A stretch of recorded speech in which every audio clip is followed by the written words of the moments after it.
సుదాన్లో జరుగుతున్న మారణ హోమం వెనక యునైటెడ్ అరబ్ ఎమిరేట్స్ ఉందా? మొన్న హ్యుమానిటేరియన్ గ్రూప్స్ షాక్ కు గురి చేసి శాటిలైట్ ఇమేజెస్ ను రిలీజ్ చేశారు. కొద్ది రోజుల ముందు అంటే అక్టోబర్ లాస్ట్ వీక్ లో యుఏఈ యొక్క ర్యాపిడ్ సపోర్ట్ ఫోర్సెస్ విధ్వంసాన్ని సృష్టించాయి. నార్త్ సుదాన్ దేశం నార్త్ దర్ఫర్ డిస్టిక్ లోని అల్ ఫషర్ అనే ఒక సిటీ మొత్తాన్ని తగలబెట్టేశారు. ఈ ర్యాపిడ్ సపోర్ట్ ఫోర్సెస్ కు యుద్ధ ఆయుధాలను సప్లై చేసింది యునైటెడ్ అరబ్ ఎమిరేట్స్ యొక్క 7 రాజ్యాల సమూహానికి ప్రెసిడెంట్ అయిన Mohammed bin Zayed, vice president అయిన Sheikh Al మకుతమ్. The UAE is facing accusations now. Sudan is accusing the United Arab Emirates of funding, supporting and aiding a militia, the RSF, that has been committing crimes.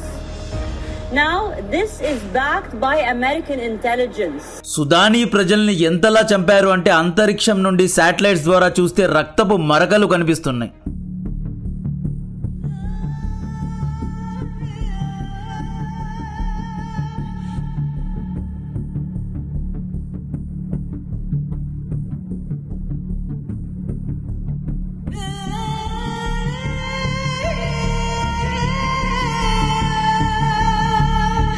భూమికి 100 కిలోమీటర్ల ఎత్తులో చూస్తే blood marks కనిపిస్తున్నాయండి. దుబాయ్లో gold చాలా cheap. దుబాయ్లో మంచి quality gold ఉంటుంది అని చాలా మంది గోల్డ్ ను కొంటూ ఉంటారు. బట్ ఆ గోల్డ్ వెనుక సుదాన్ ప్రజల రక్తపు చరిత్ర దాగి ఉంది. ఈ వీడియో కోసం చాలా రీసెర్చ్ చేశా. సుదాన్లో 2019 నుండి జరుగుతున్న ఆకృత్యాల వెనుక ఉన్న బ్లాక్ షీప్ ఎవరా అని చూస్తే వల్ల హబీబీలు కనిపించారు. మీరు చూడండి పబ్లిక్ లో యుఏఈ ఇమేజ్ ఎలా ఉంటుంది. క్లీన్, నీట్, వైట్ పేపర్, మంచి మంచి మాటలు మాట్లాడతారు. క్యాపిటలిజం అంటారు, డెవలప్మెంట్ అంటారు, స్కై స్క్రాపర్స్ అంటారు, ప్రపంచంలోనే టాలెస్ట్ బిల్డింగ్స్ ను మేమే కట్టాలి అంటారు. బట్ వీరు వెనక నుండి వేసే గుడిసేటు గోల్డ్ వేషాలు ఈ వీడియోలో డీటెయిల్ గా ఎక్స్ప్లెయిన్ చేస్తా.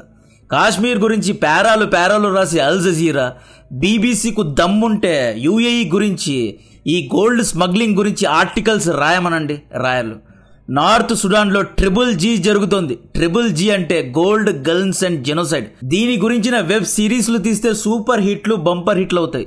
ప్రజల్ని చంపి, ప్రభుత్వాలను కూల్చి, బంగారాన్ని మైనింగ్ చేసి, సుదాన్ పోర్ట్ ద్వారా ఇల్లీగల్ షిప్స్ లో ఎక్కించి రెడ్ సీ గుండా దుబాయ్కు పంపి బంగారం తయారు చేసి ప్రపంచ వ్యాప్తంగా అమ్మే వ్యాపారం యొక్క విలువ 20 లక్షల Sudanese, Arab Muslims and Arab African ప్రజల ప్రాణాలు.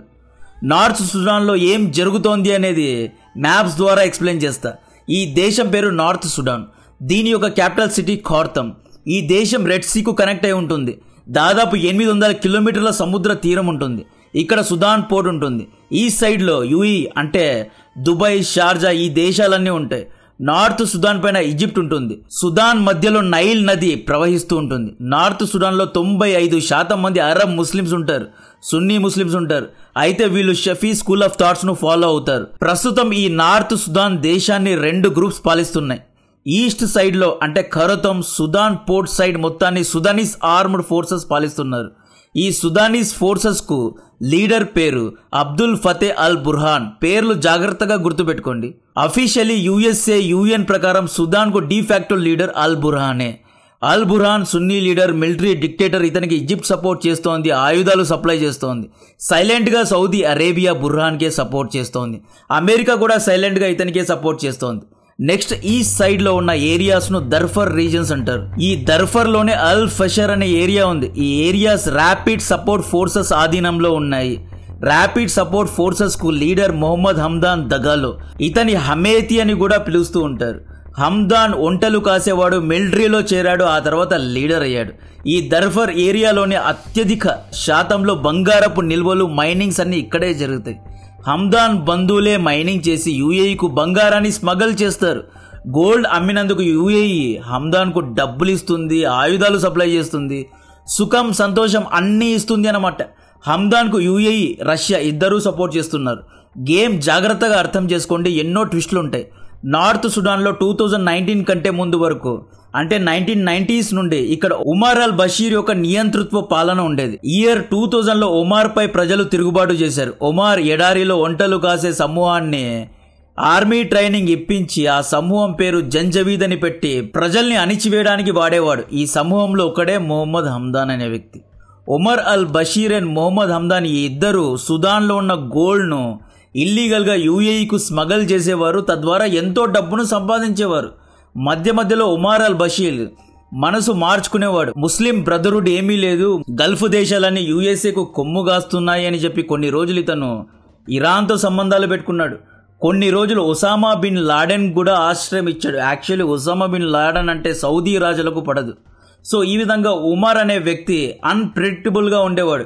ఇయర్ 2014లో ఉమర్ అల్ బషీర్ కిందే అల్ బుర్హాన్ యొక్క సుదానీస్ ఆర్మీ ఉండేది, మొహమ్మద్ హమ్దాన్ యొక్క ర్యాపిడ్ సపోర్ట్ ఆర్మీ. ఈ ఇద్దరు ఉమర్ అల్ బషీర్ కిందే ఉండేవారు. హమ్దాన్ యొక్క జంజిబీ సైన్యానికి ర్యాపిడ్ సపోర్ట్ ఫోర్స్ అని పేరు మార్చారు. దీన్ని స్పెషల్ పారామిలిటరీ ఫోర్స్ గా తీర్చిదిద్దారు. అఫీషియలీ ఇది సుదానీస్ ఆర్మీలో ఒక భాగం కాదు. దిస్ ఈజ్ ఉమర్ అల్ బషీర్ యొక్క ప్రైవేట్ ఆర్మీ అన్నమాట. 2019లో ఉమర్ అల్ బషీర్ పై ప్రజల్లో కోపం ఆకాశానికి తాకింది. కరప్షన్, అన్ఎంప్లాయ్మెంట్ కారణంగా ఉమర్ పై తిరుగుబాటు జరిగింది. సో ఉమర్ అల్ బషీర్ అనే వ్యక్తి అన్ప్రెడిక్టబుల్ కాబట్టి ఇతన్ని గద్దె నుండి దింపడానికి యుఏఈ, సౌదీ ఇద్దరూ రంగంలో దిగారు. అల్ బుర్హాన్ యొక్క సుదానీస్ ఆర్మీకు, హమ్దాన్ యొక్క ర్యాపిడ్ సపోర్ట్ ఆర్మీకు, ఈ ఇద్దరి మిలిటరీ జుంటాలకు యుద్ధ ఆయుధాలను, డబ్బులను, సపోర్ట్ను అన్నిటినీ యుఏఈ, సౌదీ దేశాలు ఇచ్చి ఉమర్ అల్ బషీర్ను గద్దె నుండి దింపారన్నమాట. ఆ తర్వాత ఈ రెండు గ్రూప్స్ 2019 నుండి 2023 వరకు సుదాన్ను కలిసి పాలించారు. హమ్దాన్ బాగా గోల్డ్ను స్మగల్ చేసి యుఏఈకు ఇచ్చేవాడు. తద్వారా హమ్దాన్ అండ్ యుఏఈ మధ్య సంబంధాలు పెరిగాయి. ఇది సౌదీ అరేబియాకు నచ్చలేదు కాబట్టి సౌదీ అరేబియా అల్ బుర్హాన్ యొక్క గ్రూప్కు సపోర్ట్ చేయడం మొదలుపెట్టింది. వన్ పాయింట్ ఆఫ్ టైంలో అల్ బుర్హాన్ ఏమనుకున్నాడు అంటే, హమ్దాన్ దగ్గర చాలా డబ్బులు ఉన్నాయి, మైనింగ్ చేసి చేసి చాలా స్ట్రాంగ్ అయిపోయాడు, హమ్దాన్ను ఇలాగే వదిలేస్తే రేపు చాలా స్ట్రాంగ్ అయి కూర్చుంటాడు, సుదాన్ మొత్తాన్ని పాలించగలడు అని చెప్పి ర్యాపిడ్ సపోర్ట్ టీంను సుదాన్ మిలిటరీలో కలపడానికి చూశాడు. దీనికి హమ్దాన్ ఒప్పుకోలేదు. 10 years వరకు టైం అడిగాడు. దీంతో ఇద్దరి మధ్య కొట్లాట మొదలైంది. ఈ కొట్లాట మధ్యలో ప్రజలు చనిపోయారు. ఈ ఇద్దరు కొట్లాడుకొని దాదాపు 20 లక్షల మంది ప్రజల్ని చంపేశారు. ఏప్రిల్ 15, 2023లో హమ్దాన్ ర్యాపిడ్ సపోర్ట్ టీం రంగంలో దిగి ఎయిర్పోర్ట్స్ పై, సీ పోర్ట్స్ పై, ఆయిల్ పోర్ట్స్ పై అన్నిటిపై దాడి చేయడం మొదలుపెట్టింది. ర్యాపిడ్ సపోర్ట్ ఫోర్స్ కు యుఏఈ చైనీస్ వెపన్స్ ను ఇచ్చింది, డబ్బులు కూడా సప్లై చేసింది. సుదాన్ ఆర్మీకు ఈజిప్ట్ ఆయుధాలు ఇచ్చింది. అల్ బుర్హాన్ కు సౌదీ, యుఎస్ఏ సైలెంట్ గా సపోర్ట్ చేశారు. కాబట్టే బ్యాలెన్స్ ఆఫ్ పవర్ ను మెయింటైన్ చేయడానికే పుతిన్ రంగంలో దిగి, రష్యా రంగంలో దిగి హమ్దాన్ కు సపోర్ట్ చేసింది అన్నమాట. ఇక్కడ మీరు అడగాలి, యుఏఈ అమెరికా యాలీ కదా, సౌదీ కూడా ఒక సున్నీ దేశమే కదా, ఎందుకు వీళ్ళిద్దరూ కొట్లాడుతున్నారు అంటే ఇక్కడ నేషనల్ ఇంట్రెస్ట్ గురించి ఇద్దరు ఆలోచిస్తున్నారు. సుదాన్ గోల్డ్ యుఏఈకు కావాలి. ఈ గోల్డ్ కోసమే యుఏఈ రష్యా సపోర్ట్ అడిగింది. తమ దేశ హితం కోసం మిత్రులు శత్రులు అవుతారు. ఇక్కడ ఫేర్ గేమ్ అనేది ఏది ఉండదు. మధ్యలో ఈజిప్ట్ బాధ ఏంటి, ఈజిప్ట్ ఎందుకు అల్ బుర్హాన్ కు సపోర్ట్ చేస్తోంది అంటే, ఇంతకు ముందు చెప్పా కదా, సుదాన్లో నైల్ నది ప్రవహిస్తూ ఉంటుంది. ఈ నైల్ నది యొక్క ఫ్రెష్ వాటర్ ఈజిప్ట్ కావాలి. ఈజిప్ట్ దగ్గర వాటర్ రిసోర్సెస్ లేవు.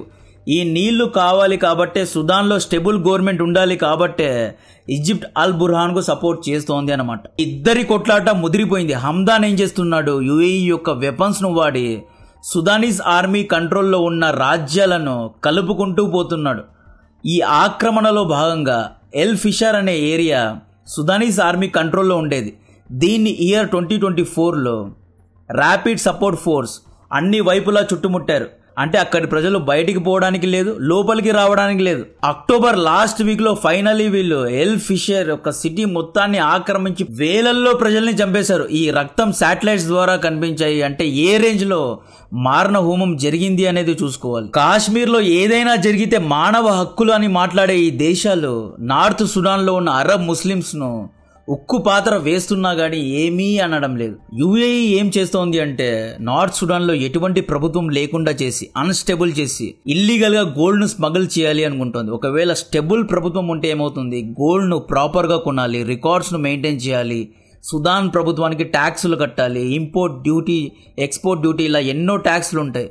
సో ఈ విధంగా ఇవన్నీ బైపాస్ చేయడానికే ప్రభుత్వాన్ని కూల్చి స్మగల్ చేస్తున్నారు. ఆఫ్రికాలో యుఏఈ మాత్రమే ఇలా చేయడం లేదు. ఫ్రాన్స్, అమెరికా, చైనా కూడా ప్రభుత్వాలను అన్స్టేబుల్ చేసి అక్కడి యొక్క న్యాచురల్ రిసోర్సెస్ ను, గోల్డ్, రేరర్స్ ను మైనింగ్ చేసుకుని ఎంతో డబ్బును సంపాదిస్తున్నారు. యుఏఈ ప్రెసిడెంట్ ఎంబీజెడ్ గారే ఇదంతా చేయిస్తున్నారు అని చెప్పి అల్ బుర్హాన్, సుదాన్ యొక్క డీఫాక్టో లీడర్, యుఏఈపై ఎన్నో ఆరోపణలు చేశాడు.